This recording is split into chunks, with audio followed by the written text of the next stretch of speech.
berbicara tentang tabut Allah. Zaman dulu bangsa Israel, kalau mereka beribadah tidak seperti kita sekarang. Kalau kita mungkin sudah ada gedung gereja atau kita bisa beribadah di rumah, ya. Tapi kalau bangsa Israel zaman dulu, mereka itu beribadah masih berbentuk kemah. Ya. Jadi setiap kali saudara mereka pindah tempat, kemah itu harus digotong, ya kan? Nah, satu ketika saudara Daud berpikir begini, dia berunding dengan para tua-tua Israel waktu itu. Dia katakan begini, saya punya kerinduan mau pindahkan tabut Allah dari rumah Abinadab ke Yerusalem. Dia berunding, akhirnya mereka setuju, dipimpin oleh ribuan pasukan saudara, ya, pasukan 1000, saudara bisa lihat itu di ayat pertama, ya. Dia katakan begini, Daud berunding dengan pemimpin-pemimpin pasukan 1000 dan pasukan 100 dan dengan semua pemuka untuk mengangkut tabut Allah. Nah saudara, ketika Daud memindahkan tabut Allah itu ke Yerusalem, sekarang saya tanya, kira-kira rencana Daud itu baik atau tidak? Amin, kira-kira baik nggak? Baik. Saudara, bukan saja cuma baik, tetapi Daud memberikan kereta yang terbaik, kereta yang baru, ya, supaya saudara tabut Allah itu bisa dimuat dalam kereta itu. Tiba-tiba ketika mereka mulai mengadakan satu perjalanan, kudanya tergelincir.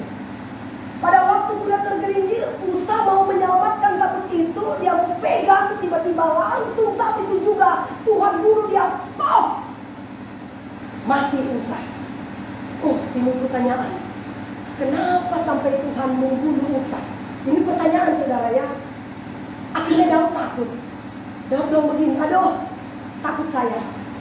Daripada aku pindahkan tabut Allah ini ke Yerusalem, lebih baik aku pindahkan aja ini ke rumah Obed-Edom. Jadi Daud gak jadi saudara mengangkut tabut Allah itu. Saudara, firman Tuhan katakan begini, ketika tabut Allah itu dipindahkan ke rumah Obed-Edom, coba baca ayat yang terakhir, dia katakan begini saudara, 3 bulan lamanya tabut Allah itu tinggal pada keluarga Obed-Edom di rumahnya, dan Tuhan memberkati keluarga Obed-Edom dan segala yang dipunyainya. Haleluya. Saudara, tabut Allah, jangan sekali-kali kita menolak tabut Allah masuk ke dalam rumah kita.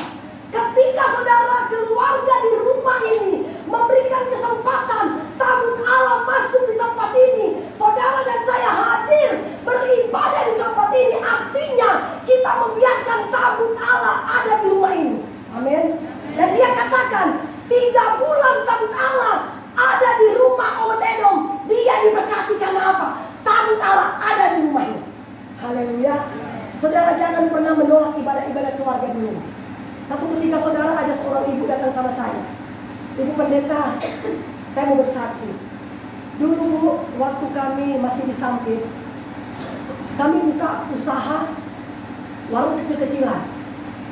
Datanglah satu pendeta, Pak Pendeta, dia katakan sama ibu itu, Bu, bagaimana kalau rumah ibu kita jadikan rumah doa, karena kami belum ada gereja, jadi kami pinjam tempat ibu. Oh, silakan aja Pak.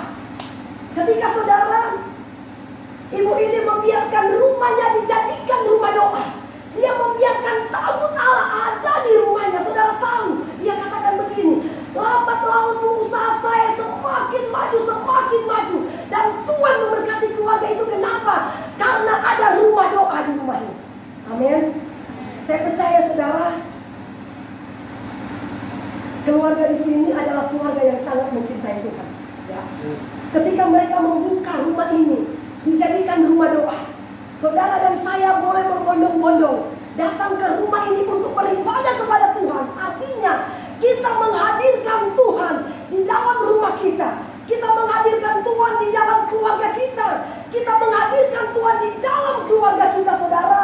Maka firman Tuhan katakan, rumah Obed-Edom diberkati karena tabut Allah ada di rumahnya.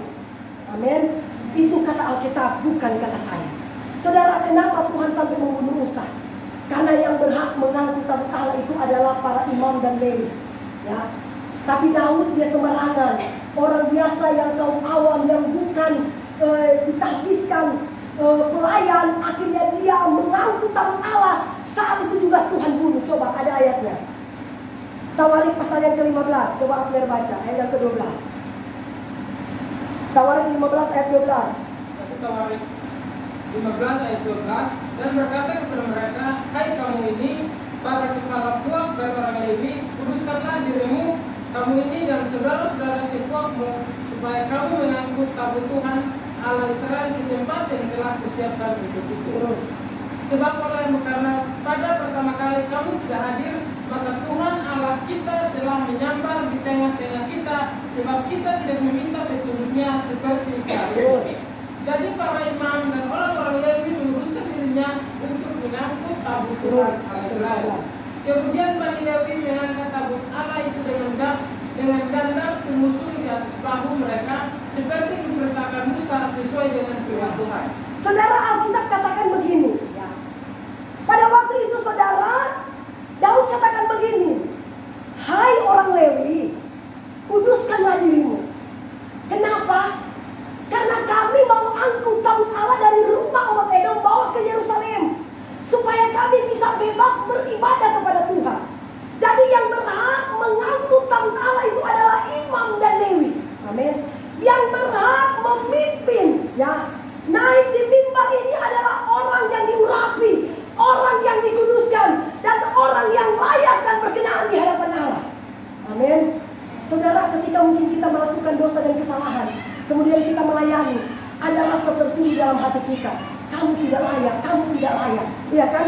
Nah, ketika saudara suara hati nurani itu berkata, kamu tidak layak, kamu tidak layak, akhirnya kita tidak bisa konsen melayani. Itulah fungsi Roh Kudus.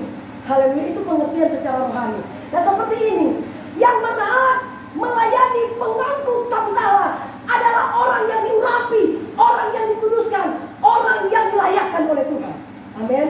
Dan saya percaya saudara, rumah ini sudah dipersembahkan kepada Tuhan. Rumah ini dijadikan rumah doa. Dan saya yakin keluarga ini akan merasakan berkat Tuhan yang luar biasa. Ya, mungkin berkat Tuhan kita tidak lihat dari materi, tetapi mungkin dari kesehatan, ya, atau mungkin saudara dari hal-hal yang lain. Tetapi yang pasti, rumah Obed Edom diberkati. Cuma karena apa? Cuma karena ada tabut Allah di rumahnya.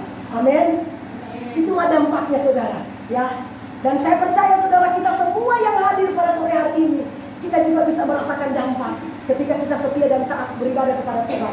Meskipun plasma jauh, untuk kita datang ke tempat ini saudara melangkah mungkin cuma setengah jam dengan mobil atau dengan motor. Tuhan memperhitungkan apa yang kita lakukan di hadapan Allah. Amin. Yang pasti, jangan pernah menolak tabut Allah masuk ke rumah kita. Jangan pernah menolak ibadah-ibadah keluarga masuk ke rumah kita.